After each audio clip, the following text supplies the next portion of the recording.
Excited na ba kayo? Gusto ba ninyo malaman kung ano ang good and bad days for February 2nd?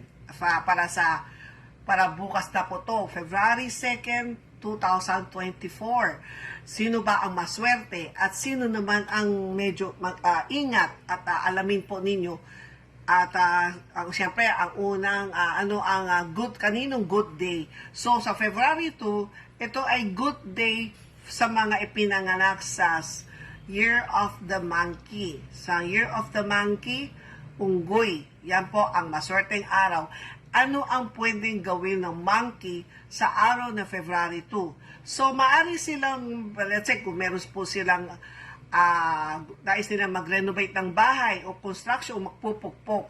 So, sa February 2, okay sila sa February 2. Yung unang-una na magpupukpok. And then, another good para sa kanila, let's say, kung sila ay may bagong business o soft opening o pinaka-opening.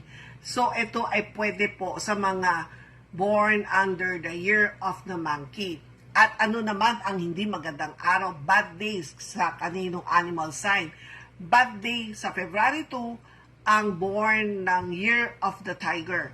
Ano mang klaseng tiger yan, wood tiger, water tiger, earth tiger, lahat yan basta tiger. So kapag tiger, bawal po kayong magbiyahe. And then bawal din po kayong lumipat ng bahay. Let's say plano po ninyong lumipat ng bahay. Sa February 2, kapag tiger, bawal lumipat ng bahay.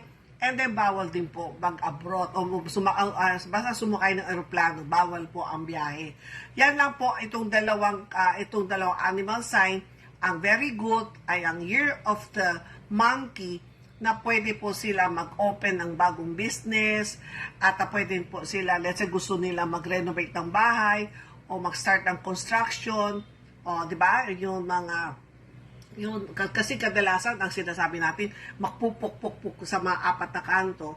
So para sa Year of the Monkey, very good day para sa kanila. Pero sa mga other signs na wala akong nabanggit, good day pa rin sa kanila. Ang bad day lang talaga ay sa mga born under Year of the Tiger. Yan po ay para sa February 2nd. Kaya yan po ang ating maibibigay po sa inyo na guide kung ano ang good and bad for that certain animal. Kaya muli po, ako si Dr. Hilda Ong, ang iyong Agaral Servicio Lady.